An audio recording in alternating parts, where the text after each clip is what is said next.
I was never born into comfort. Our house was small, old, and quiet in a way that only hardship can make a place feel. The walls had cracks, the ceiling leaked during heavy rain, and the furniture looked tired just like the people living inside it. But even in that silence, there was something powerful holding us together. My parents' prayers. My father once worked with his hands strong, calloused hands that built homes for others. But fate is cruel. A long illness slowly stole his strength. Day by day, his body failed him until one morning he could no longer stand for work. The doctor's words still echo in my mind. His condition is permanent. He must rest. Rest, such a small word, yet it changed our entire lives. From that day onward, my father stayed at home. The man who once carried heavy loads now struggled to lift a cup of tea. I was still young, barely old enough to understand what responsibility truly meant, but I could see the fear in my mother's eyes. She never cried in front of us. She never complained. She only prayed. Every night, after putting food on the table, she would sit on the prayer mat long after we slept, whispering words only God could hear. When I finished school and stepped into college, life gave me two paths, but I had no choice but to walk both. By day, I was a student. By night, I was a worker. My morning started before sunrise. I would help my mother with small chores, check on my father, and then rush to college with books in my bag and worry in my heart. While other students talked about movies, dreams, and future plans, my mind was always counting expenses. Rent, medicine, food. Every number mattered. After college, while others went home to rest, I went to work. Sometimes it was a small shop, sometimes loading goods, sometimes any job that paid Devon if it paid little. I returned home late, exhausted, my body aching. But no matter how late I was, she would sit near the door, pretending to stitch clothes or read something, but her eyes were always fixed on the gate. The moment she heard my footsteps, her face would soften with relief. "You must be tired," she'd say softly. "Food is ready." That food tasted different. It tasted like love. It tasted like sacrifice. My father never asked me for anything, but I could see the pain in his eyes, the pain of being unable to provide. Sometimes I'd catch him staring at my hands that were slowly becoming rough like his once were. One night, he said quietly, "I never wanted this life for you." I swallowed hard and replied, "You gave me life. Let me give it meaning." He turned his face away so I wouldn't see the tears that night. I understood something important. A son doesn't become strong when life is easy. He becomes strong when he chooses responsibility over comfort. When I finally completed my studies and secured a proper job, people congratulated me. "You made it," they said. "Now enjoy life." But my definition of making it was different. My first salary didn't buy me luxury. It paid bills. It bought medicine. It brought peace. I placed the envelope in my mother's hands. She hesitated, then pressed it to her chest and whispered, "May God always keep you safe." That prayer meant more than any amount of money. Then came marriage. Many people warned me, "Things will change. Your priorities will shift." But God blessed me with a wife who didn't divide our home. She completed it. From the first day, she treated my parents like her own. She learned my father's medicine schedule. She helped my mother without being asked. When I came home late from work, tired and silent, she never complained. Instead, she'd say, "Your mother is waiting." Together, we served them not as duty, but as honor. Today, we are not rich in money, but our home is rich in peace, rich in respect, rich in prayers whispered every night for my safety, my success, my happiness. When I walk into my house after a long day and see my mother waiting, my father smiling, and my wife standing beside them, I know the truth. Some people earn money, others earn blessings. I earned my parents' prayers, and that wealth will never fade. Life did not become easier just because I had a job. Yes, the income was steadier now, but responsibility only grew heavier. Every morning when I left for work, I carried more than a briefcase. I carried my parents' needs, their dignity, and their silent hopes. My father's illness demanded constant care. Medicines had to be bought on time. Doctor visits couldn't be delayed. Some months, my salary felt smaller than the list of expenses waiting on the table, but my parents never complained. Not once. If anything, they tried to protect me from worry. My mother would say, "We don't need anything this month." But I knew that meant she was choosing to sacrifice again. There was a phase when work became unbearable. Long hours, low appreciation, endless pressure. One evening I came home later than usual. My shoulders were slumped, my steps slow. I was mentally exhausted, tired in a way sleep cannot fix. As I entered the house, I saw my mother sitting near the door again, waiting. Her eyes searched my face immediately. "Did you eat?" she asked. That simple question broke something inside me. I sat down on the floor beside her and, for the first time in years, my voice shook. "I'm tired, Amy." She placed her hand on my head, gently, the way she did when I was a child. "I know," she whispered, "but Allah sees everything." She didn't give advice. She didn't lecture me. She just prayed. And somehow, that was enough to help me stand again. My wife noticed everything I tried to hide.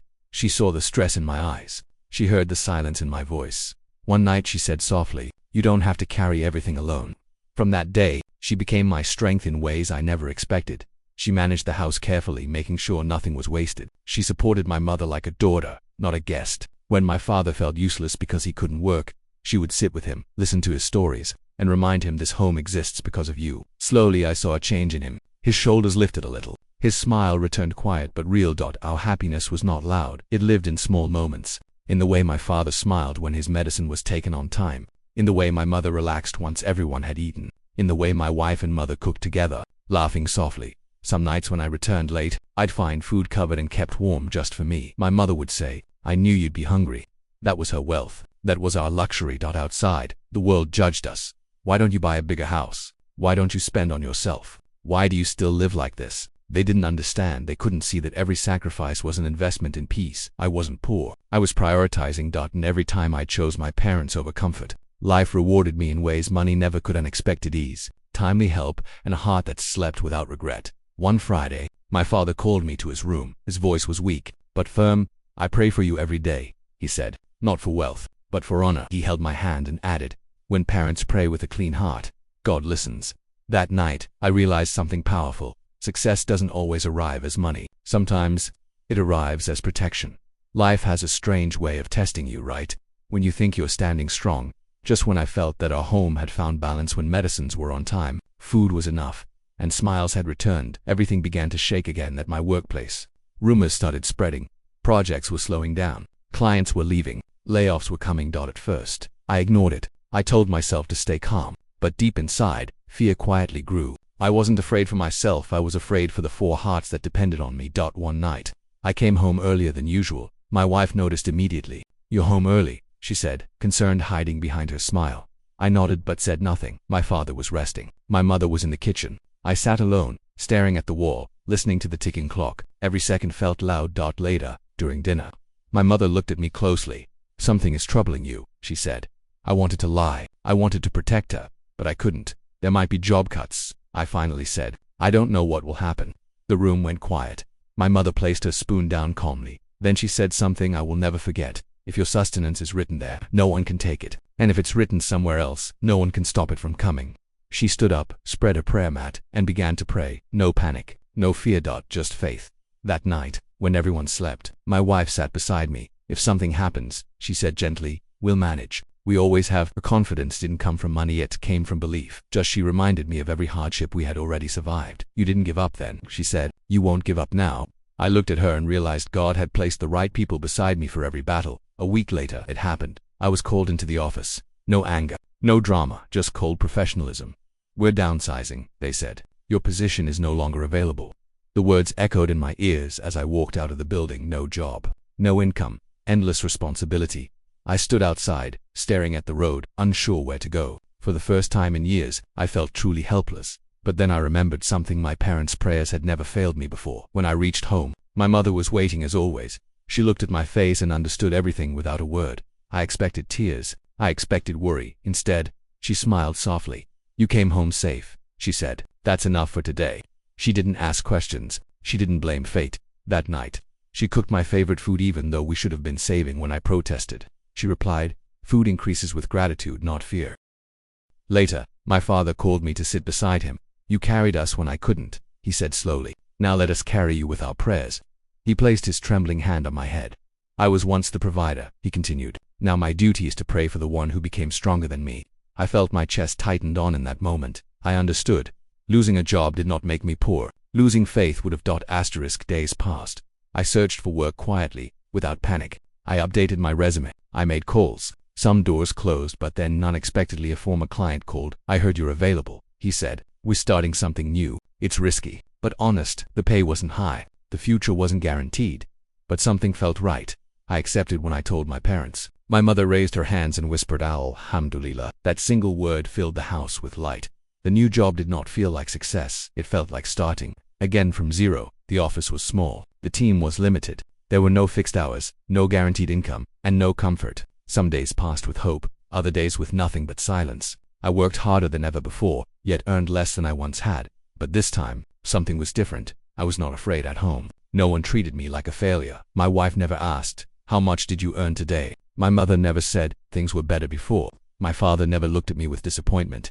Instead, my mother would say, work with honesty. Results are God's responsibility. She adjusted the household carefully. Less food, simpler meals, fewer expenses but never less love. Sometimes I noticed her eating less so others could eat more. When I asked, she smiled and said she wasn't hungry. I knew the truth, and it strengthened me one night. I woke up late. The house was silent. That as I walked toward the kitchen for water, I heard my mother's voice. She was praying, her words low and trembling. Oh Allah, I don't want wealth. Just protect my son's honor. Don't let him bow before anyone except you. I stood frozen. Tears filled my eyes. At that moment, I realized something deeper than ever before. I was not surviving because of my effort alone. I was surviving because of a mother's dua made in the dark. At the new job, pressure increased. One day, a client suggested something dishonest, an easy shortcut that would bring quick money. Everyone does it, he said. No one will know. For a moment, temptation whispered in my mind. But then I remembered my father's words. We pray for your honor. I refused. The client walked away. That night, I told my wife everything. She listened quietly and said, you chose right even if it costs us. That support meant more than success. A few weeks later, something unexpected happened. The same client who walked away returned, but this time, with respect. I tested you, he admitted. I needed someone trustworthy. He offered a long-term contract, honest and stable. It wasn't luxury, but it was enough. When I told my parents, my father closed his eyes and whispered, this is the reward of truth. My mother raised her hands again. Her prayers never stopped. That evening we all sat together at simple food, quiet smiles, peaceful hearts. My father spoke after a long silence. Many people earn money, he said, but few earn peace. You earned peace by choosing us over comfort. I looked at my wife, then at my parents. In that moment I understood, we were not rich in money, but we were rich in unity, and unity attracts blessings. Slowly, work improved. More clients came, trust grew, income stabilized. Not suddenly, not magically, but steadily, like a tree growing strong roots before showing fruit. Every time something went right, my mother said the same thing. It's not luck, it's dua, and I believed her. When life seemed to be settling again, God tested us in a way I never imagined. It was a cold night. I had returned home late from work. As usual, my mother was waiting. She looked tired that day, more tired than usual, but still smiled when she saw me. Go eat, she said softly. I'll come after praying. Those were her words. I didn't know they would stay with me forever. That night, while I was eating, my wife rushed in. Amy isn't responding, she said, fear shaking her voice. My heart stopped. We found my mother lying on the prayer mat. Her lips were still moving, whispering words I couldn't hear. For the first time in my life, I felt truly helpless. We rushed her to the hospital. The road felt endless. Every red light felt like a curse. I kept praying, not for wealth, not for success, but for one thing only. Please, don't take her from me. Doctors took her inside. We waited. Time lost meaning. My father sat quietly, his hands shaking. My wife stood beside me, holding my arm tightly. No one spoke. Then my father broke the silence. She spent her whole life praying for others, he said. Tonight, God will listen to her. I wanted to believe him. I needed to believe him. Finally, the doctor came out. She had extreme exhaustion, he said. Her body finally gave in. He looked at us seriously. She needs rest and care, a lot of care. She was alive. That was enough. I went inside and held her hand. It felt smaller than I remembered. When she opened her eyes and saw me, she tried to smile. Did you eat? She whispered. Even then, she thought of me that night. I sat beside her bed and cried silently. I realized something painful. I had been strong. I had been responsible. But I had also taken her strength for granted. She carried everyone's burden quietly and paid the price with her health. I made a promise in that hospital room, no matter what it costs, I will protect her the way she protected us. When my mother returned home, everything changed. Work became secondary. Care became priority. My wife took full responsibility of the house. She learned every detail of my mother's routine. She never once complained. My father tried to help but often needed help himself, and I realized something again. Serving parents is not a phase. It is a lifelong commitment. During this time, something strange happened. Despite working fewer hours, my income did not fall. In fact, it slowly increased. Clients adjusted. Opportunities came without chasing them. Help arrived from places I never expected. My mother, weaker now, prayed even more. Allah gave me time, she said. Now I will spend it thanking him for you. One evening she held my hand and said, I always prayed you would become a good man, not a rich one.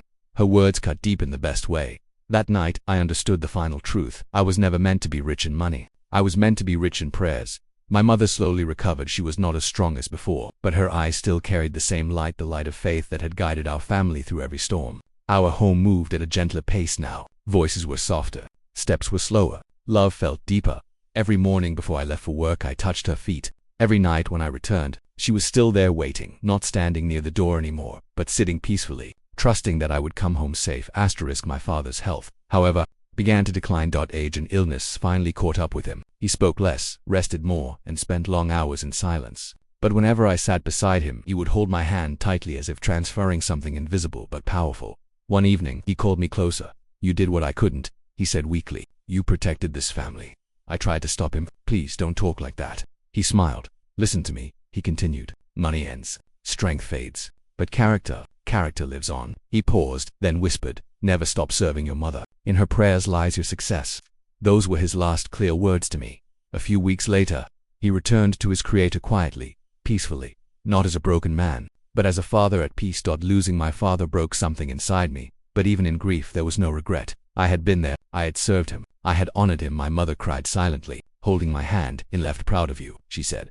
That sentence carried me through the darkest days after my father's passing. Responsibilities increased again, but something else increased to .barakh. Work expanded in ways I could never plan. Trust turned into long-term success. People respected me not for my wealth, but for my integrity. When someone once asked me my secret, I replied honestly, my parents' prayers. They laughed, but I knew the truth. Years passed. My mother grew older, my wife grew stronger, our home grew wiser. Children filled the house with laughter, and my mother, now a grandmother, would place her hands on their heads and pray the same prayers she once prayed for me. I watched it all with quiet gratitude. Late nights still came, long work days still existed. But now, when I returned home, my mother didn't have to wait at the door, she waited in my heart. Today, people see me and think I am successful. They see stability, they see peace, they see respect, but they don't see the real wealth. They don't see the nights my mother cried in prayer. They don't see the illness my father endured in silence. They don't see the sacrifices that built this life. And that's okay, because true wealth doesn't need to be shown. I am not rich in money, but I am rich in something far greater. I'm rich in my parents' prayers, and that wealth will protect me in this world and the next.